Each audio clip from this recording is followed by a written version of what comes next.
धर्म में प्रत्येक दिन किसी न किसी देवी देवता को समर्पित है।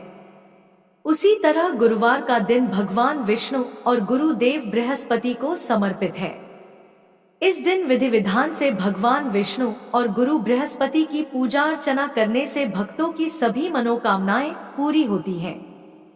गुरुवार के दिन भगवान विष्णु और देव गुरु बृहस्पति की पीले फूलों, पीले वस्त्र, तुलसी के पत्ते, अक्षत, धूप, दीप, पंचामृत आदि से पूजन करना चाहिए। उसके बाद आसन पर बैठकर विष्णु मंत्र या गुरु मंत्र का जाप करना चाहिए।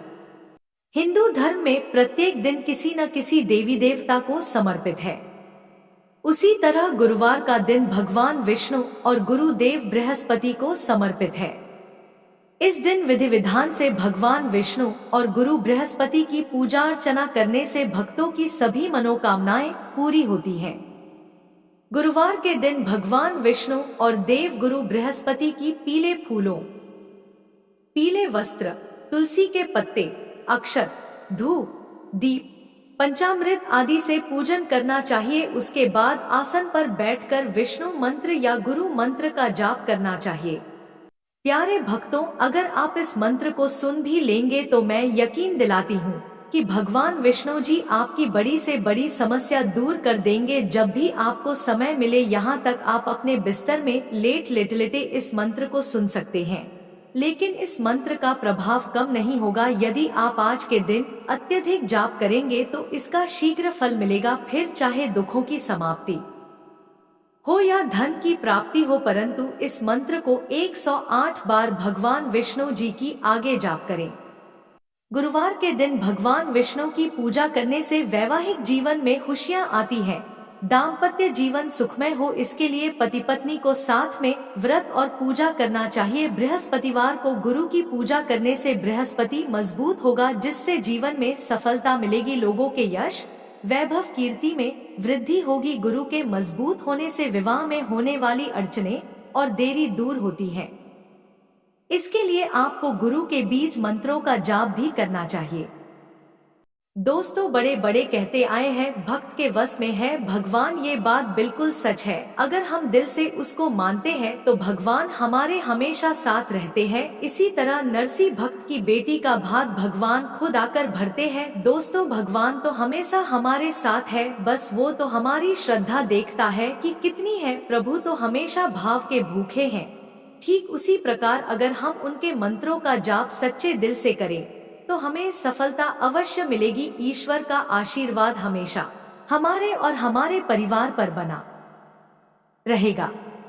प्यारे भक्तों, इस मंत्र को खोजने में मुझे बहुत मेहनत लगी है। इस मंत्र को यदि आप लोग नजरअंदाज कर देंगे तो आप अपना आप ही मौका गवा देंगे, क्योंकि यह कोई साधारण मंत्र नहीं है। साथ में भी इसकी मान्यता है। इस मंत्र को सुनने वाला व्यक्ति अचानक यह बहुत बड़ा धनी व्यक्ति बन जाता है। यदि आप अपनी किस्मत पर भरोसा रखें और इस मंत्र का जाप नियमित 11 दिन तक कर देखिए, फिर चमत्कार देखिए। शास्त्रों और पुराणों में लाखों करोड़ों मंत्रों को उल्लेख किया गया है। इन मंत्रों के बारे में कहा जाता है कि इनका संबंध किसी न किसी देवी देवता या प्रकृति की उन शक्तियों से है जिनसे आप अपनी इच्छा की पूर्ति कर सकते हैं। कुछ मंत्र जहां आपको लाभ पहुंचाने का काम करते हैं, तो कुछ की शक्तियों से दूसरों को तकलीफ भी पहुंचाया जाता है। यानी जिस तरह धरती पर अच्छे और बुरे सोच वाले लोग हैं, उसी तरह मंत्र भी सकारात्मक और नकारात्मक प्रभाव डालने वाले होते हैं। प्राचीन काल में मंत्रों की शक्ति से लोग आसमान में उड़ सकते थे तो अदृश्य होकर कहीं भी जा सकते थे। मंत्रों से धन की वर्षा करवा देते थे तो मंत्रों से इंद्र को जल बरसाने के लिए विवश कर देते थे। तो चलिए शुरू करते हैं। वह कौन सा जादुई मंत्र है जिसके श्रवण मात्र से व्यक्ति पर हमेशा प्रभु की कृपा बरसती रहती है। लेकिन उससे पहले आप सभी से मेरा निवेदन है कि अगर आपको हमारी वीडियो पसंद आई है तो सच्चे दिल से एक लाइक और हमारे YouTube चैनल भक्ति सागर को सब्सक्राइब, कमेंट में राधे राधे अवश्य लिखें। ओम ऐं श्री भाग्योदयं कृ कृ श्री ऐं फट्। ओम